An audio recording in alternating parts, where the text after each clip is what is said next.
Terima kasih pemirsa, Anda masih bersama kami. Kang Jajat, kalau kita melihat mundur, saya kalau melihat agak lebar daripada olahraga, mundur pada saat relatif di puncak kekuasaan atau di puncak kehebatannya, itu kelihatannya barang langka di negara ini. Betul. Nah, kalau kita melihat seorang Butet berani melakukan itu, apakah memang hanya karena kemudian dia tidak melihat lagi ada harapan untuk berprestasi lebih jauh, kemudian dilakukan itu, atau seperti apa sebetulnya? Dia sudah bisa mengukur panggungnya. Sudah bisa mengukur ya? Iya, tentang panggungnya dia itu saya kira. Dan selain memang dia katakan bahwa untuk memberikan kesempatan pada yang muda-muda, tapi memang dia juga pastilah sudah bisa mengukur hak dia juga yang tadi saya katakan untuk beristirahat. Meskipun dia mengatakan tidak mungkin juga dia akan melupakan atau akan lari menjauh lah dari lepas sama sekali dari bulu tangkis.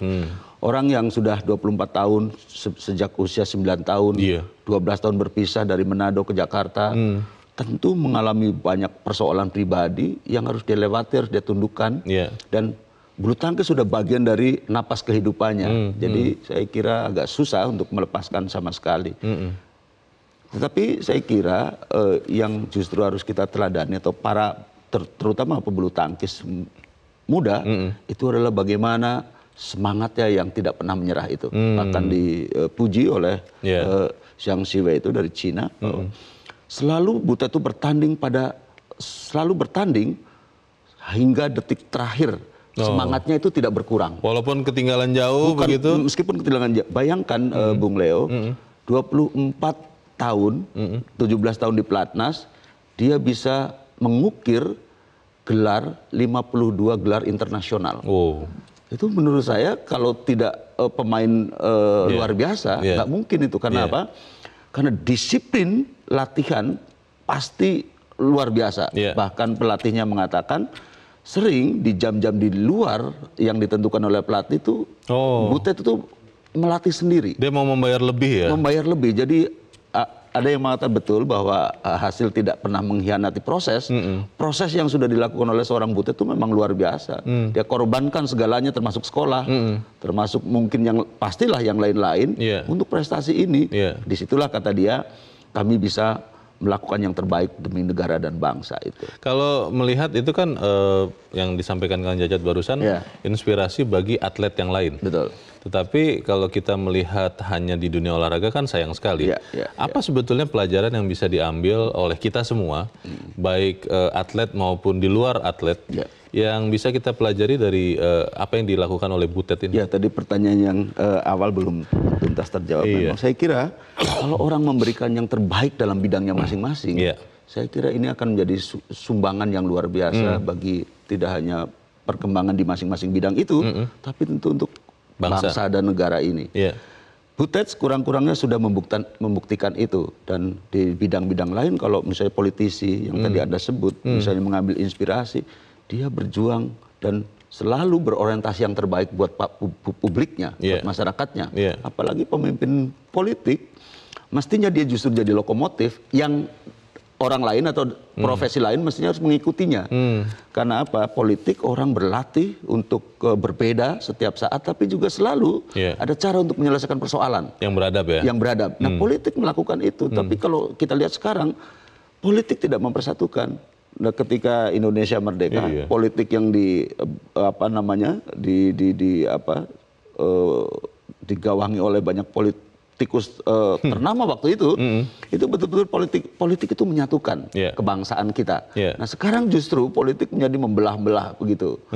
Ada sebelah sana, sebelah sini, bahkan selalu banyak contoh persaudaraan, pertemanan menjadi menjadi tercerai-berai karena persoalan politik. Jadi kebalik menurut saya. Jadi kaitannya dengan Butet, saya kira sportivitas tadi yang saya katakan, sportivitas itu mengakui yang jadi kelemahannya, tapi juga tidak pernah merasa di atas segala-galanya ketika meraih prestasi itu. Oke, itu menjadi sesuatu yang sangat kontekstual karena apalagi menjelang tahun bulan politik ini, bulan pemilu, banyak teman saya mengatakan tidak ada lagi gunanya kita belajar sportivitas. Karena ternyata para pemimpin kita tidak melakukan itu, hanya bicara saja.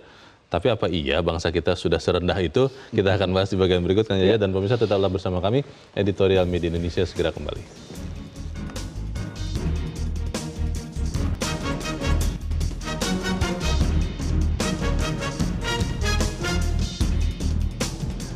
Terima kasih pemirsa, Anda masih bersama kami. Kang Jajat, sebelum kita mencari tahu sebetulnya apakah memang sportivitas itu sudah betul katanya hilang di dunia politik, kita akan mendengarkan pendapat pemirsa Metro TV. Yang pertama kita akan mendengarkan pendapat Pak Nugroho di Jakarta. Pak Nugroho, selamat pagi Pak. Selamat pagi Bung Jajat, selamat pagi Bung Leonard, selamat pagi Indonesia yang bahagia. Selamat kita pagi, silakan bangga dengan Butet, Pak. Oh. Bagaimanapun Butet itu pahlawan kita sekarang. Ya, ya. Satu dari sekian banyak orang yang mengorbankan dirinya 20 tahun. Mengurangi pacaran, mengurangi ambisi, mengurangi ego. Ini adalah pengorbanan. Benar, benar. Jadi pahlawan itu adalah orang yang melakukan sesuatu lebih dari tanggung jawab pribadinya. Nah, ini yang sukar. Karena pahlawan yang luar biasa itu tidak bisa dihasilkan oleh orang-orang biasa, oleh keluarga-keluarga biasa, tidak bisa. Harus ada pengorbanan. Nah, disinilah sistem pendidikan kita ini kurang. Steffi Graf, petenis Jerman, itu sejak 5 tahun dilatih bapaknya main tenis dengan keras. Bahkan dia sekolahnya tertinggal. Mungkin secara umum dia sekolahnya tidak maju, dihina orang. Tetapi dia terbukti dengan pengorbanannya menjadi juara dunia. Jadi dalam hal ini sistem pendidikan kita untuk membangun kebanggaan, untuk membangun kesadaran, ini yang kurang. Apalagi politik. Politik sekarang ini cuma cari duit, cuma cari kekuasaan, cari kenikmatan, menghalalkan segala cara. Pasti rusak.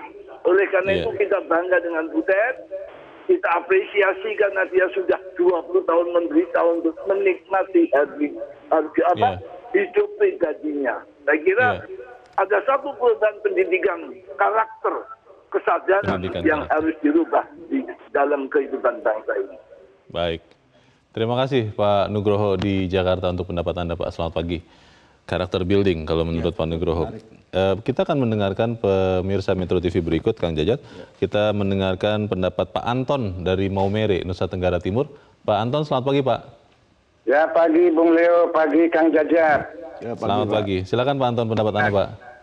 Oke, jadi inspirasi apa yang kita bisa dapatkan dari pribadi Butet ya? Butet itu telah menunjukkan sesuatu yang luar biasa, kebanggaan bangsa Indonesia, dan beberapa poin penting yang kita bisa ambil. Pertama, komitmen dalam hidup. Yang kedua, disiplin. Yang ketiga, motivasi diri. Yang keempat, sportivitas. Dan yang terakhir adalah kerendahan hati. Nah, oleh karena itu, bangsa ini bangsa yang besar. Indonesia ini negara yang kaya raya, tongkat kayu dan batu pun bisa jadi tanaman ya. Kalau saja politikus Indonesia ini mau punya integritas diri seperti Butet ini, bangsa ini menjadi kuat. Apa yang kita tonton, apa yang mau kita ambil dari bangsa ini menjadi maju? Politikus yang hanya tiap hari main Twitter, hanya omong dan kusir, tidak ada hubungannya dengan itu tugas-tugas namanya politik itu. Karena itu, apa yang mau saya katakan, apa yang terinspirasi dari Butet itu sudah tercermin dari Jokowi. Seseorang yang rendah hati, punya komitmen, disiplin, bekerja keras, cinta NKRI dalam pembangunan yang nyata dengan karakter buildingnya. Gitu. Kalau melihat Pak Anton apa yang dilakukan oleh Butet, ini bisa tidak menulari kita semua yang lain Pak? Karena kalau kemudian kita hanya berhenti dengan kebanggaan, sementara Butet kemudian pensiun, kan kita tidak lagi mendapatkan sumber inspirasi ini Pak Anton. Oh, saya pikir masih ada juga yang lain-lain ya, bukan hanya di bidang olahraga ya.